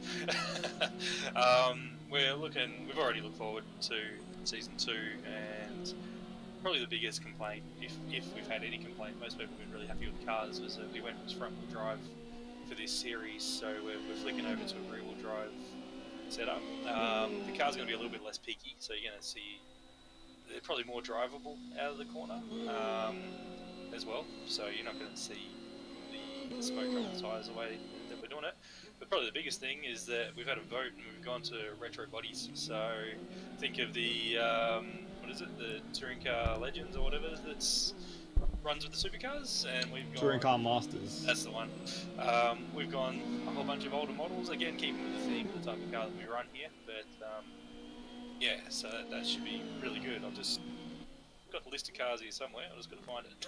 Oh, just quickly, It is in the pit lane currently. Very late taking decision. His drive-through penalty. It looks like. Yeah, he is. That was a very late decision to come into the pits as well there, and he probably thought about, oh, maybe I've only got one more lap to go, and actually, rode over the pit lane entry curb, or the curb that divides the pit lane entry from the racetrack as well. So, I mean, he's got no direct threat behind from Ozrob at the moment, so he comes out quite comfortably ahead. In actual fact, he's got pretty much the full entire front straightaway in terms of a gap right now as well. So you can see there, it's just dropped down to 13 seconds from what was 25. So he did have plenty of margin. So he's safe at the moment in podium position. The question will be what happens to Lee Sanford if that promotes Ozrob back up the order. Depending on, we suspect that Sanford's going to have to stop again. Oh, he definitely will because of the fuel requirements. Just on Sanford, his lap times have stretched out now to a 26.1 on the last lap. So he's beginning to really struggle with those tyres as we come up to 13 minutes left in this race. Well, here he is, down at the hairpin, locking up a little bit as well. Yeah, that'd be tyres and brakes. That'd be pretty bad. I'm just wondering if I'm not going, we'll see if we can pick up and go on board and have a listen. Sounds like he's still giving it full beam. So that time was another 26. It was a 26.3 that time around. The previous two, I think you said Floody was a 26.1. Yep. So it's getting slower and slower, but it sounds like it's he's definitely trying to give it full berries. He's letting it get to the top end of the rev range. So it's not as if he's trying to save fuel or anything here. He's this is definitely all tyre driven, and his lead is being very quickly eroded away to the tune of 1.5 to 2 seconds a lap by the pursuing Brenton Hobson. The longer he leaves this, the longer he leaves this, the worse it's going to be for him. I think, as I said, he's missed the opportunity to come in under safety car, and if he had done that, he would have been able to get home. He would have been in a very strong position to fight for the win here. Given he's going to have to come in and stop, he's going to drop behind Hobson. He's very possibly going to drop behind Lime Mitch. He'd be lucky to drop in between Lime Mitch and Ozrob at this rate. In saying that, though, his driving is looking super smooth. It doesn't look like he's struggling too much with understeer or oversteer. It just seems to be a bit slow. I'm not sure if that's just this lap that we're watching, or if it's just the general trend. But it doesn't actually look too bad from onboard, at least. I'm with you on this one. Just from the broadcast cameras, he definitely is taking it nice and smoothly and just getting through. That time was a 25.5 that time around. So significant improvement. That's a full 0.8 of a second. So it's almost like he's heard us and given it a bit of beans. He's got a nice straight line going through the chicane as well. So he's just focusing on hitting his apexes and just keeping the flow of the car up. So just minimising that fuel burn as much as he possibly can, not putting as much energy through the tyres, just nice trim of the steering wheel. One turn, in it goes, doesn't have to trim and retrim again to fight the car. He's not overly aggressive, although he has had a little bit of a moment there into turn 7, and probably would have been awarded a strike for that, I would imagine, as well. That time around, Hobson didn't take a terrible amount out of him either, because he did 25.5, and Hobson's time was a 24.8. He only lost 7/10 that time around, so he halved that gap. It is only 7/10 isn't that much in isolation. Sorry, it's the other way around. In isolation, it's quite a bit, but compared to what he was taking up before, about a second and a half, there's actually quite a bit of an improvement. But that middle sector from Lee Sanford looks like he's struggling a lot more. Yeah, I think he might be coming in this lap too, just judging by what I'm seeing on the screen here. And yes, he is. Here he comes. So he couldn't make it. So he got to 10 minutes to go. So that's a fair effort, because he came in at the 50-minute mark of this race, and with the safety car intervention, he was able to do 40 minutes, and he's not changing tyres. Oh, that's brave. That's brave. That's brave. a fuel top off. That is extremely brave, but I think he probably would have been better to change tyres, because Hobson's going to go through comfortably. But this is going to put him ahead of Lime Mitch, I think, because Lime Mitch is by a long way too. Turn 13 now. So as Sanford comes out of the pit lane, he's going to have the length of the main straight over Lion Mitch. Or about half the main straight. He's actually going to come out behind some lap traffic in Cam Rutledge as well. So he's got probably about the length of from turn 3 down to what will be turn... Yeah, there it is there. Just Lion Mitch in the background just there. So he's got the length of Wakefield Street, Street all the way down to from between turn 3 and 4. So this is a bold move, and we could see this pay off. Lion Mitch's lap times have been pretty close to what Brendan Hobson's been doing. A 24.5 last time around for Lion Mitch, 24.4 for Brendan Hobson, for 24.49 that is. And of course, with that pit stop, the lap time for Lee Sanford isn't representative. But if he's losing 7 or 8 tenths of a second per lap to both Hobson and Mitch, it's going to be very tight because the gap's only about 3.5 seconds. So I don't think he can hold on, but catching someone and passing someone are two entirely different beasts. That's right. Well, there's Cam Rutledge in between himself and Lion Mitch at the moment, and on top of that, he's also catching Glenn Miles, and we suspect we'll get him in the next lap or two as well. So a little bit of lap traffic could go the right way or it could go the wrong way in this battle, but this is essentially going to end up being a battle for second and third. Ozrob probably have to settle for fourth place here. He's quite substantially behind Lion Mitch to the tune of about 12 seconds. So this is really the battle that we want to focus on. Yeah, 24.5 for Lion Mitch last time around. Better by 2 tenths in the middle sector, and it looks like about 8 tenths in the final sector.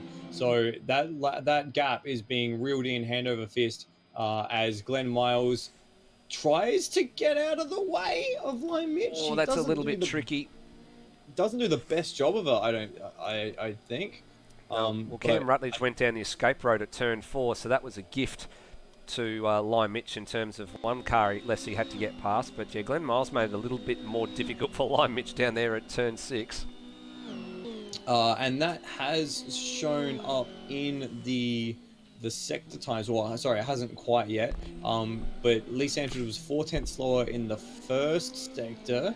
That gap is now only just over 2 seconds, and in the middle sector, it was still another 4 tenths towards Lion Mitch. So that gap is still coming down, and now without the help of traffic, I don't see Sanford putting up much of a fight, if any, provided, of course, that Mitch doesn't make a mistake in this late stage of the race. Well, the gap is currently at 2.1 seconds. We'll see what it looks like this time as they come across the line. And it stays pretty much where it currently is. So traffic for Lion Mitch, pretty much a little bit of a blessing, I think, for Lee Sanford there. As we said, it could go one way or it could go the other way. As I'm starting to hiccup a little bit here. Looks like Mitch is struggling with tyres a bit as well, though. Yeah, because Lion Mitch came in during that mid-race safety car. He came in at about the 25-minute mark to go in this race. So he came in when probably we expected that Sando should have come in. Yes, exactly right. That gap now is only 1.5 seconds based on on-screen timing. So it is still coming down. So even though the Lion Mitch is struggling with tyres, his tyres are at least 20 minutes newer than those on Sanford.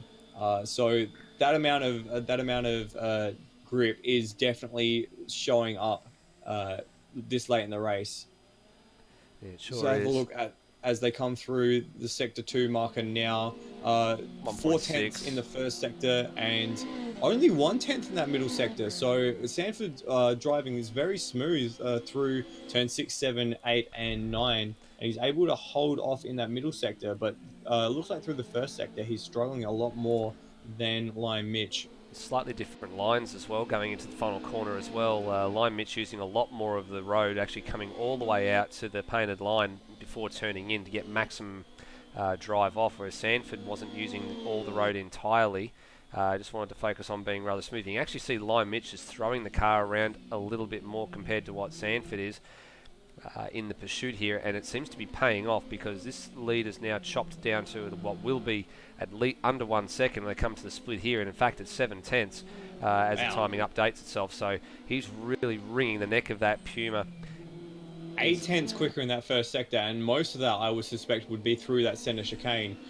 He took a lot of curb through the middle there, but it was unlike the minis, very stable on the exit. So that gap now, I don't think we can refer to it in time. It is literally just It's car right lengths there. now, and Exactly right. already sizing up an opportunity down into turn 9 is Lime Mitch. In actual fact, he took a lot more speed down there into turn 9 than what Sanford did. He didn't have a go at passing there. He thought, all right, well, let's just size you up and see where you're strong and where you're not strong, and pick the battle and pick the opportunity to make the pass happen. Is it here? No, Sanford, Not defensive quite, no. line. Very defensive line that time around. Headed off any opportunity into the final turn. And it's now 4 minutes on the clock. Now look at the difference in speed here, because Lime Mitch has got a fantastic drive off of turn number 14. He's alongside. You don't want to be around the outside in turn 1 though, because you get thrown across that curb, and that has given Lee Sanford just a little bit of breathing room as we come into turn 4 into the S's. Yeah, this is going to be a great exhibition of defensive driving if Sanford can hang on to it. And he's Or- made sure he left enough room there just to make sure if Lime Mitch did have a go up the inside, it was done. So that was all fair. He had the right line as well for the next turn, which was the right-hander at 6 and again at 7. Driving very, very defensively here. Now Lime Mitch needs to have the better drive off, and he needs to be well past before turn 8. The question is, can he do it? They are literally side by side, and someone's going to have to back out here. We don't want to go too wide through turn 8. Oh. He thought better of it. Lime Mitch thought better of it. Now Santa going to go defensive.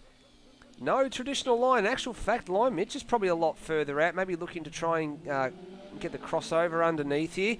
In actual fact, is he going to go up into turn 10? No, just decides to follow through. Sando's really driving in his mirrors here. In actual fact, he's defended for over a lap and a half here and done a really, really good job. Yeah, he's doing a great job of just placing the car right on the apex is what he needs Right to. here. And Mitch dives up the inside into the final corner, and they make contact as Mitch gets the apex and takes that away from Sanford. And the one moment where Sanford didn't take the defensive line, didn't park the car about half a meter onto the inside line, is the moment that Lime Mitch pounces and makes that move. And now Lime Mitch takes second place, and Lee Sanford has been relegated to third with just over 2 minutes left on the clock. Now, has Lee got any fight back? Yeah, just a textbook pass there from Lime Mitch, and as Lee Sanford probably thought he was a little bit safe there, probably was a bit further ahead than what he actually was, and Lime Mitch seized the opportunity with both hands, straight down the inside, textbook passing move, as I said, into turn number 14. Yeah, what he did there was he just took the apex away. He dived really early coming out of turn 13. He started that move on the exit of turn 13, arrowed himself towards the apex and just didn't give Sanford anywhere to turn in. And so they made contact there, but by that point, Lime Mitch was already through, and that's exactly what Sanford's up the inside, and Sanford's made contact. He wasn't forceful enough to send Lime Mitch around, but he had a late dive there, Sanford, so this is not done yet. It's certainly not done yet. If Lime Mitch makes a mistake, Sando's right there. And we're going to have 2 more laps. Hobson's just crossed the line about 5 seconds ago, so we probably should get 2 more laps just of this battle towards the end of the race. Well, I think Lime Mitch just got a little bit better drive off the final corner there. Indeed, he did. He did a 25.0 that time around to Sanford. Actually, we're waiting for the times to come in. It was a 25.7 for Sanford, so he's got a little bit more time up his sleeve now. I think maybe Lime Mitch may have just broken Sanford's back. And it's half a second in the last sector as well. So I think once Sanford made contact there, he kind of backed out of it and didn't have anything left to fight with. And yeah, as you can see, the gap is a lot larger now. That's right. Rock, you've been out there and in the first 4 races. What's it like coming to the end of the session and knowing that you've only got 1 more lap to go when you get to the start-finish line next time around? Relief. Relief. Well, in your case, it means you don't have to go and have your 5-minute penalty in the dunny again, doesn't it? That's right. Mega effort by Sando for this race. He that strategy was probably the right call for him because you look at it about 7 seconds a tyre to change tyres. So yeah, if he took any tyres, he would have been well behind Mitch anyway, and I don't think he would have the pace to recatch him. So he's landed himself a podium due to a good strategy. Well, the leader has just commenced the final lap, so this is lap 40. Well, at the start of the night, we said we're probably going to get somewhere from 40 to 43 laps, depending on the safety car intervention. It looks like we were spot on. We're at the bottom end of that little window there, but nonetheless, we'll take the credit for it. And he only just made it. Like, he literally was about 5 seconds away. Well, the clock went 0 when he was about halfway up the pit straight. So it was, if he had been a little bit quicker, we would have had to do 41 laps. Other way around. Sorry. If he was a little slower, we would have to do 41. Oh, no, if he had been a bit quicker in his lap times, then he would have crossed the line with a second left on the clock. Hence, it would have triggered again. But we're still racing. But we're still racing, which is the most important thing. Through turn 80, through turn 80 goes. Couple of corners from home. He's apart from his little indiscretion under safety car, which we will quiz him about when he gets into the commentary box for his interview after this. There's only a little minor mark on that car on the front corner and a little dent in the door, but apart from that, he's driven a flawless race, and he will chalk up his second win of the campaign, third out of 3 races, I should say, as well. So a win, a DNF, and now a win. We hope this is not going to be a binary season for Brenton Hobson, but he's got 2 wins under his belt. And with that, another 20 points, which will vault him up to 40 in the overall drivers' standings. Brenton Hobson wins. Liam Mitchell come home a strong second in the end. Out-strategied Lee Sanford. In actual fact, Sando's gone deep at the final corner. No, Lee Sanford, he made contact with the wall at turn 11, so he's going to limp across the line on those awful tyres. They're probably on the bands now as he just scrapes across the line ahead of Oz Rob. Well, they're deep dish rims, so they're definitely always on the band anyway. Good result for Oz Rob as well, picking up a fistful of points.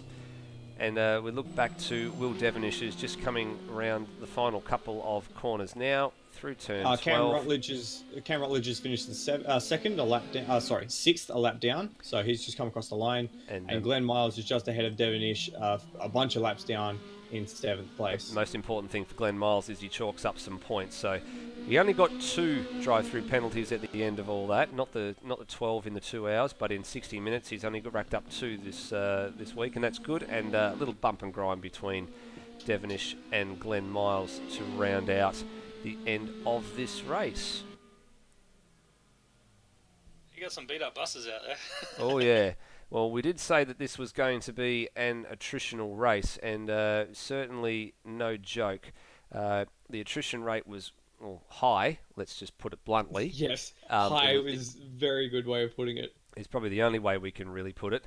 And we lost River Whisper before the race even started, so he came out, did a sighting lap, went back in. We'd lost Brian Walsh, unsighted, 2 laps in, and then that big accident that wiped out Termo Coulston and Cracker, followed by Brock Harvey, and then Luke Joyner was the last retiree at just under half distance. So Brenton Hobson, your race winner, Liam Mitch, Lee Sanford, Oz Rob and Will Devonish were the only 5 runners on the lead lap. Cam Rutledge, 1 lap down, and Glenn Miles, 5 laps down at the checkered flag. Well, we're just waiting to get our top 3 through. Floody, you can have the honours with this one, I think. I think you're going to have some fun with it. We're just Fantastic. waiting. I like the sound of that. Well, you've got your race winner here at the moment, so he's all yours. Brendan Hobson, firstly, congratulations on another great race win. That's now 2 out of the 3 races that you've competed in. Firstly, what happened after your pit stop under the safety car? What happened there? Yeah, that was a little embarrassing, wasn't it? He probably doesn't want to talk about it, but he's going to be talking about it anyway because we're going to twist his arm here, I think. No, that's all right. I'll tell you everything you want to know. We came out of the pits, and actually I called it on my stream here that the car would be unbalanced because I didn't take rear tyres, I only took fronts, and the rears were obviously a bit worn. So I called it that the car would be unbalanced, and then sort of got a little all flustered by the car that was sitting against the fence there, and just completely ham-fisted it through the chicane. Which was, it was pretty good actually. I thought we were done at that point, but limped very much so back to the pits, hoping to get it fixed and stay in the race. But The safety car kind of kept us in it because we didn't lose a lap, but I thought for sure that whoever it was that was leading would have not needed to stop again, and I didn't think we had any chance of getting to the front. But I mean, we did the best we could and got lucky. I think really in the end, we didn't deserve to win it, but we did. I think the lap times you're putting in through the middle part of that race shows that you deserve something from that race. You were looking to have a bit of a battle with, I think it was Lion Mitch in the early part of the race. How good is battling in these cars? Oh yeah, for sure. They're fun cars to race against each other. I mean, my strategy at the start of the race was to not use up my tyres, so I was happy to sit there. And then after I don't know 3 or 4 laps, I decided I wanted to lead, so went for the pass and tried to pull a little bit of a gap. But I mean, I wanted to look after the tyres. I didn't know how bad they were going to be. I didn't want to have to stop twice, so my strategy was just to hang on and look after the car. But then, of course, we hit the walls, so Yeah. we kept on damaging it, and had to limp both ends of the race a little bit. So you did a very good job with that. Finally, with that race win, you're going to take another 17 kilos into the next round. Firstly, are you excited about carrying that extra weight? And secondly, how much does the extra weight affect how you have to drive these cars? I've got no idea because I don't practice, but we'll find out when we get back next week what it does, but or in 2 weeks' time. But I mean, I'm not too fussed. It's just like a couple of extra pies or something between now and then. We'll be fine. It's all good. A little bit of extra ballast. That's probably not 17 unrealistic for me to be carrying a little bit of that anyway. So I'm not too worried about it. It should be good fun. Thank you. Fantastic work, Brendan Hobson, taking out this race in Adelaide. We've got Will Devonish in the booth here as well. Will, you're the only surviving Mini from that race. How stable did you find the Mini over the bumps and over the curbs of the Adelaide Parkland circuit? To be honest, I only really had one real sideways motor by myself. The rest was with contact with other people. But well, I didn't have much of an issue with it, but I had lightened up some of the front anti roll bars, which sort of helped. Yep, awesome. Fifth place this race. So you don't get an extra specific performance adjustment. Do you find that the extra 40 kilos makes it a lot harder in this sort of very tight racing? Yeah, I think I was about a second down from what I could have done. And then I also was putting way too much fuel in the car, so that wasn't helping either. So yeah, personally, I feel I'm starting to feel the weight now. I think you actually get some weight taken off the next race because you were in the bottom 3 of those finished. So are you excited about that? Yeah, but I'm not actually here for the next race, so I Oh, won't be no. able to enjoy it. Oh, that's a shame. Oh, well, you have to wait till the one after that then. Yeah. Who else we got in the booth that we can interview? I don't know. Who do we want to talk to, Nether? I'm not sure. We haven't had the others from our top 3 come through. So Lion Mitch is hiding, and Sando's vanished. So I'm going to say let's have a chat to Cam Rutledge, because I think this is the first time we've actually seen Cam in this series. Correct me if I'm wrong. Hi guys. Hello. Howdy, Cam. Yeah, good. I believe, Cam, this is actually your first run in the TCAC, correct? I raced in the last round. I raced the first race, but then got booted from the second race. Just in a spare car.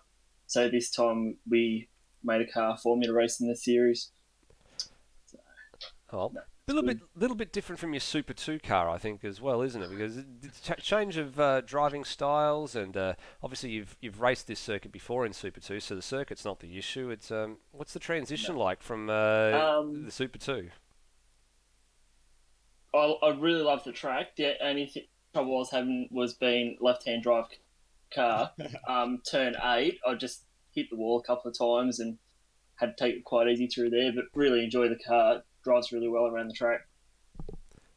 Beautiful. Well, just for your own information, Cam, out of the entire field, you're actually the driver that gained the most positions from their starting place, going up 8 positions. So yes, yeah, handy starting last. Yeah, and with that level of attrition as well.